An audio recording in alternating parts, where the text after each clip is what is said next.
One of the most unique motorsports on the planet is in the Florida Everglades, where man and machine converge in a quest to be crowned Swamp Buggy King. Standing in their way is the mile of mud with a sippy hole 5 feet deep and mud that'll stop you in your tracks. Let the games begin.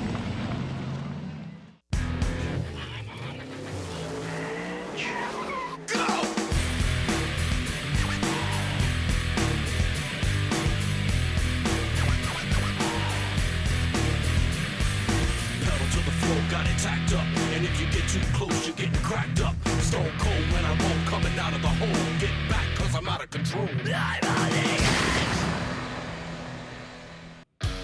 Welcome to Naples, Florida, home of the Swamp Buggy Races, and it's brought to you by General Tire. Ken Stout and Rob Klepper here to call the action for you.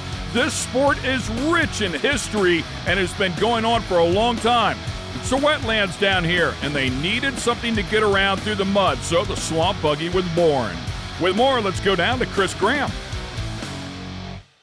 Right here in front of the main grandstands is where so many opportunities to become king of the mud have sunk right to the bottom. The sippy hole is the deepest part of this racetrack. And sometimes you just don't have the oomph to get that buggy through that hole. Named after Mississippi's Milton Sippy Morris, who was king of the mud in 1955, his cars didn't have that power that everybody else did, and his dreams would sink right to the bottom right here. But the Sippy Hole was named in his honor. Sometimes you don't have to win to become a legend in this sport. You just have to put in the dedication and the effort to show up here year after year. That will make you a legend, or at least get you a hole full of mud named after you. Yeah, good stuff for sure. We're going to kick things off here with our V8 round one. We have to talk about 1949. It was Johnny Jones who won the first ever orchestrated Swamp Buggy race down here in Naples, Florida, and he's still remembered today. Pressure's on and no see 'em lined up side by side here in the V8 category. You can see the huge wheel and tire combination here to help them get through that sippy hole. Yeah, right of your screen is Scott Van Wagner. You can see in that 53, he's got the outside part of the racetrack here going into this first turn. He was checking out his competition there on that drag race to the first turn and losing a little bit of ground, but he can make it up here on the next turn. Of course, if you're on the inside line, you run a little shorter distance, but it will hurt your momentum. Outside line there, trying to carry that momentum on, and wow, man, I mean, sails right through there like there was no hole at all. By the way, there are some rules here. If you lean on somebody, you can receive an infraction, and certainly if you block somebody, but that massive roost can be your friend if you can get out front. Yeah, these are 8-cylinder buggies, 2 or 4-wheel drive, 485 cubic inch maximum engine. That's big horsepower, whether you go 2-wheel drive or 4-wheel drive, but you want to get out front. Like you said, you can put some roost into your competitor. It's going to be your friend, and you'll see the checkered flag first as Andy Sims gets the win here in our first race. Yeah, you can see the big skid pads as well on the inside of the front wheels there to help them float that front end through that sippy hole. And you can also see the different size tires there as well. So all that part of the rules as Thunder and Turner Luce come up here next. Steve Turner and Charity Eaton. By the way, no power adders allowed. No superchargers or turbochargers or nitrous. NA engines, normally aspirated. Charity Eaton in there in the 59 out in front. Looks like issues for the 64 of Turner. This could be smooth sailing for Eaton. Yeah, you talk about the tires. If you're 2-wheel drive, you can go up to 74 inches on the rear. Any size tire you want in the front. If you're 4-wheel drive in the V8 category, your tires must be within 12 inches with a max of 74.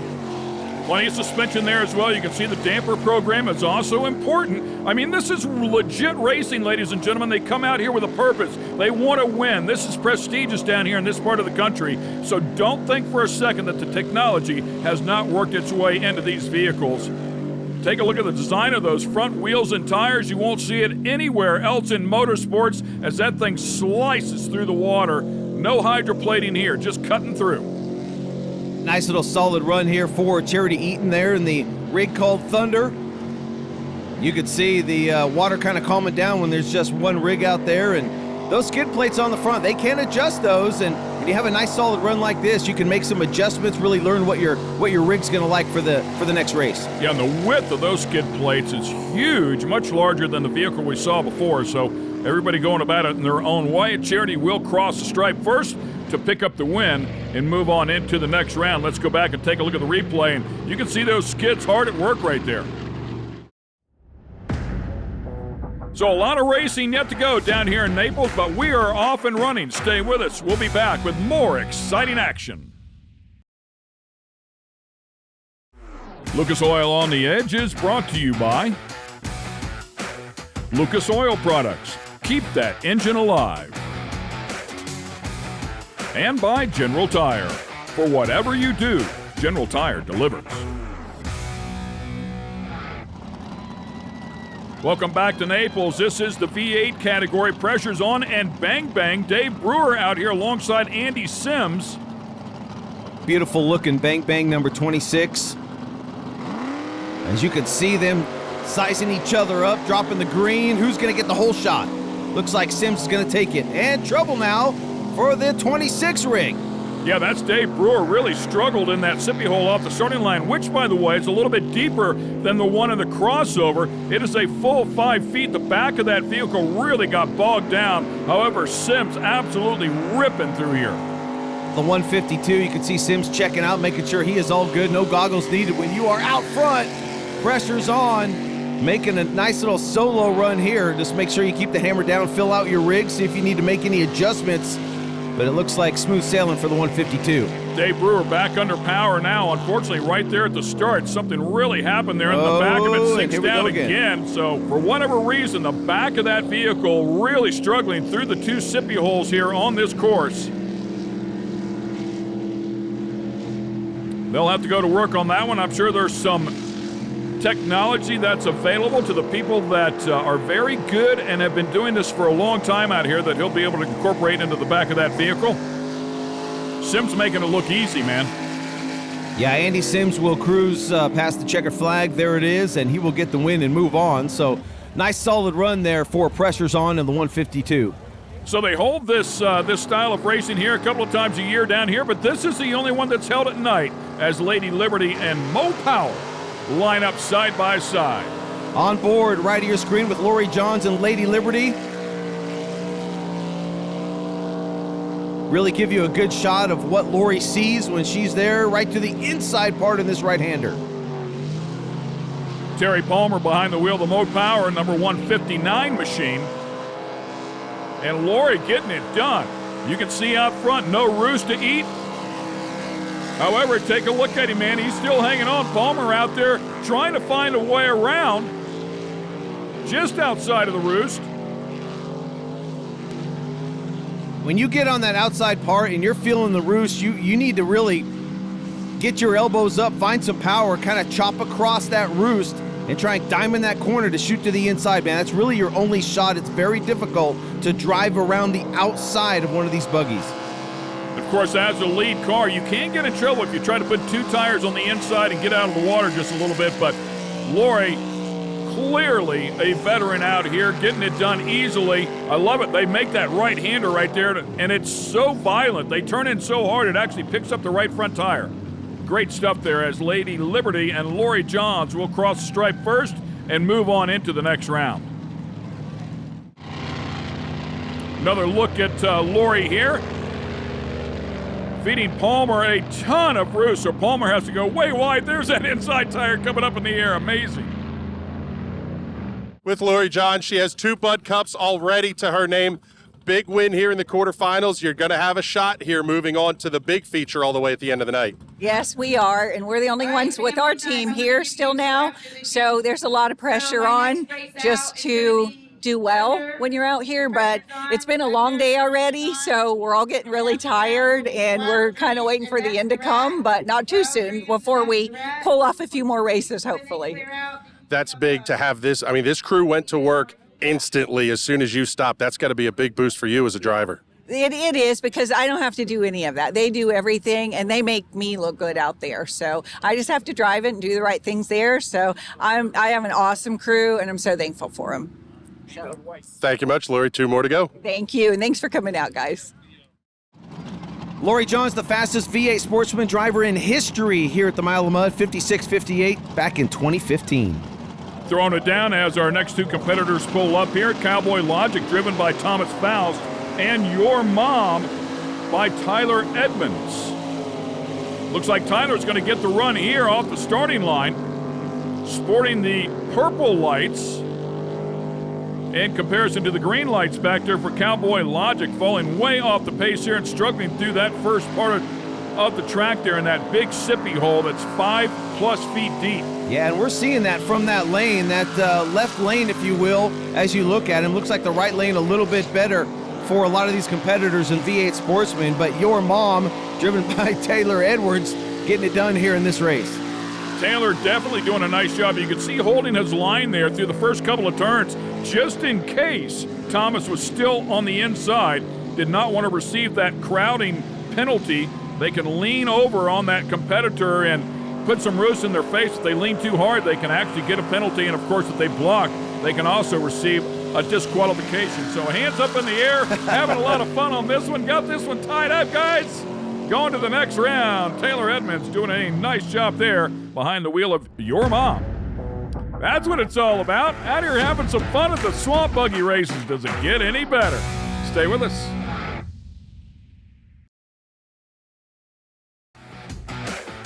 Welcome back to the Swamp Buggy Races here in Naples, Florida. Lucas Oil on the Edge, brought to you by General Tire. Time for the semifinals now in the V8 category.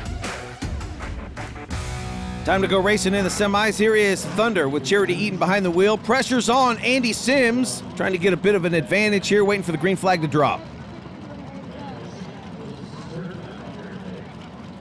We've seen a lot of issues with that lane there that Andy Sims is in as we are now underway. Green flag is out. Sims with a fantastic start through the sippy hole, headed to the crossover. Does he have the line to make it work here as they come into the first right-hander? Charity Eaton right there beside him. Looks like Sims with a small advantage, but Charity's still out there. Unfortunately, he's going to have to take the long way around, trying to stay out of that roost as well. And that's going to give Sims an advantage here. Still Look there. at Charity hard on the throttle, man.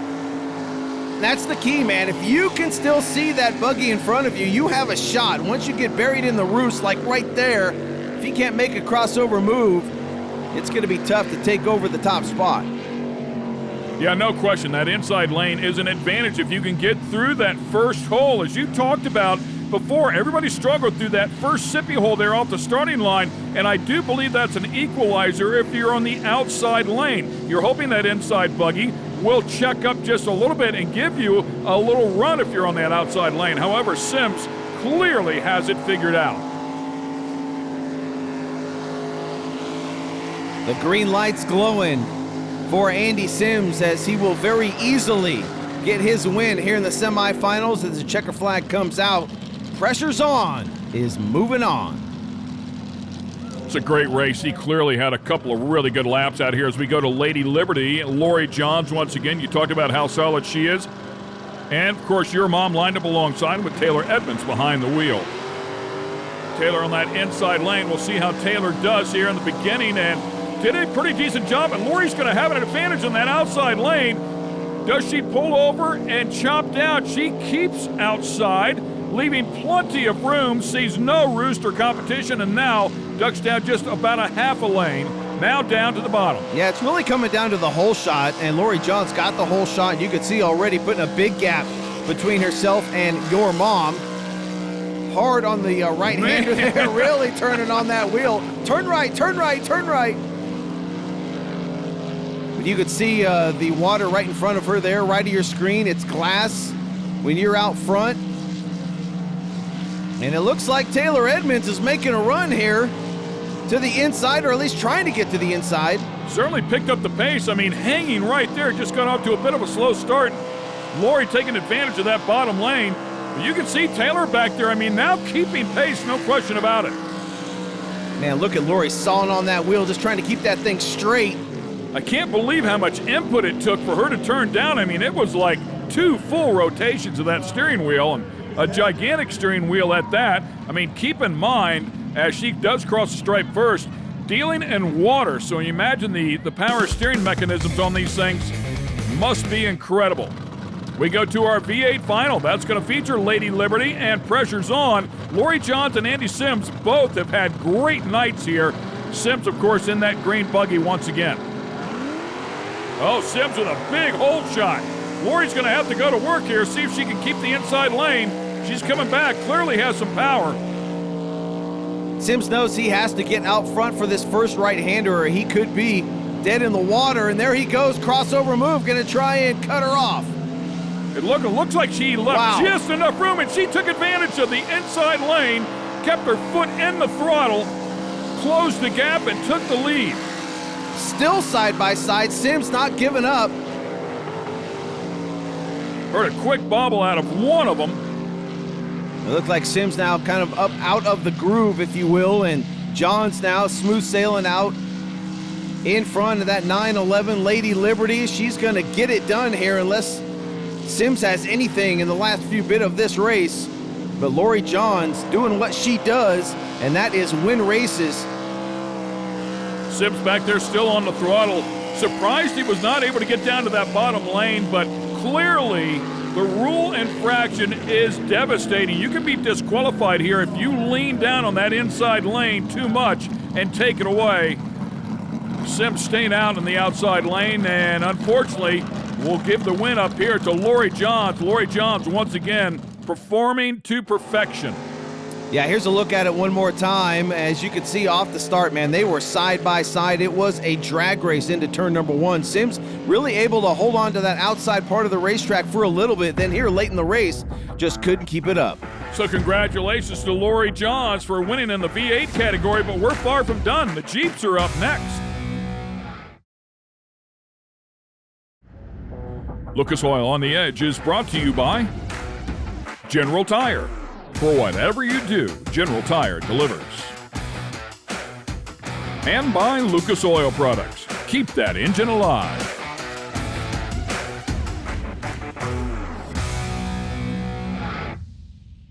With Mark Birkenmeyer, and last time out a couple of weeks ago, you picked up the win in this Jeep Kryptonite. Time before that, not so much. What are you thinking as we head into tonight? Hopefully it holds together. That's all that matters. These Jeeps are so close together around the performance that you have to be lucky in order to win, really. As these races develop, you guys are going to be 6 deep and in line pushing each other around. That's a totally different kind of racing to what we see everybody else doing out here. Yes, sir. Like I said, the Jeeps are so close together. They're so equally performance-wise that you have to draft. Just like in NASCAR, they have air, but we have water. So you suck up like on a boat. You know, you come up on people, and then you just go and hopefully hold it to the floor and hope you make it to the end. You talk NASCAR and you say there's nothing stock about a stock car. There's nothing stock about these Jeeps either. These things are somewhere between purpose-built and not quite something you drive on the street. Yeah, you definitely can't drive them on the street. We don't have brakes. We don't have a fan on the radiator. So you have to go out there, and the water keeps everything cool. And then just go and go. Hold it to the floor. Well, thank you. Good luck tonight. Thank you. Thank you very much. It is without question one of the most exciting classes here that people love to watch in this Jeep category. Let's talk about some of the rules here, Rob. It's pretty unique. Yeah, you must run a factory frame, no tubular chassis, 40 inches maximum tire size, wheelbase permitted about 119 inches. So you can see a little bit different than the V8s. Once they hit the sippy hole, those things go down.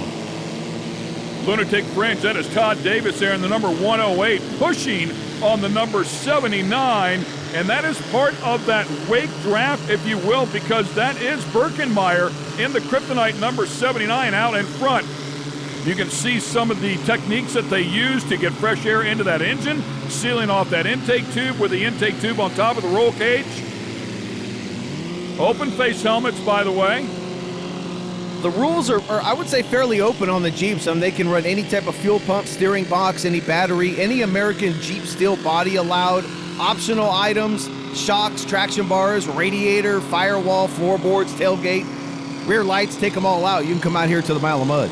Nose to tail here, the first 4 all getting it done, and saw a great effort. Watch this, rolling up on the inside, the number 15. That is the Evil and Wicked machine, driven by Steve Armstrong, making some room down on the bottom, and that's where the rule book can't come into play. If you get those inside tires up on the dry dirt. You can't be penalized, but clearly did a good job. Another move to the inside here as everybody's trying to fight their way through that sippy hole.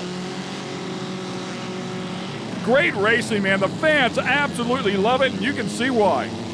Checker flag coming out. It will be Birkenmeyer picking up the win in Kryptonite. So got out front early. The 15 making some moves there late. Steve Armstrong and even Wicked, as we saw. Yeah, picked up a couple of spots there. Congratulations to Steve Armstrong, doing a great job.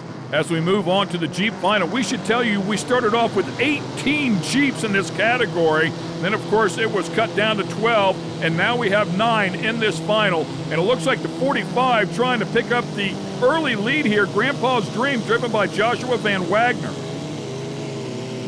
Yeah, and he's got a pretty good line right there through the sippy hole coming up out of it. Trying to pull away from Kryptonite. He's got the inside line here as we come to this first right-hander. Yeah, Birkenmeyer very fast there on the outside, and now gets a little advantage. Something happening to Van Wagner's vehicle. What a shame, was right there in competition with Birkenmeyer. Birkenmeyer now with control of this race. Mark Prudy there in the good life trying the outside. As you can see, a Ford Jeep breakaway going nose to tail. Doing some of that water drafting we heard about earlier. Exactly what Birkenmeyer wants. Is like, yeah, everybody stay in line and just keep pushing me. But at some point, if you want to win this thing, you're going to have to get out of line, and hopefully somebody will go with you. I mean, all the way under. Thumbs up. Congratulations to Birkenmeyer with a great night here. So he'll get the win in the Jeep class. The Kryptonite going to victory lane here tonight at the Mile of Mud. Let's get it down to Chris and hear from our winner here tonight. We got to talk earlier tonight. You had this thing up front, seemed like all night long, most of the night anyway. Congratulations, great win. Thank you very much. Appreciate it. It was definitely rough racing out there today, that's for sure. Talk us through that a little bit, because this is the kind of beating and banging class and a lot of work going on there behind the wheel. I can tell by all the dents in my Jeep that we're all so equal, like I was saying earlier, that depends on what pill you draw to starting line. That means a lot about where you start. You start way on the inside, then you have a better chance of getting to the sippy hole first, and you have a better chance of getting out front. Great to be part of all the action down here in Naples for the Swamp Buggy Races. Hope you enjoyed it. For Chris Graham and Rob Klepper, I'm Ken Stout. Remember, you're not living unless you're on the edge.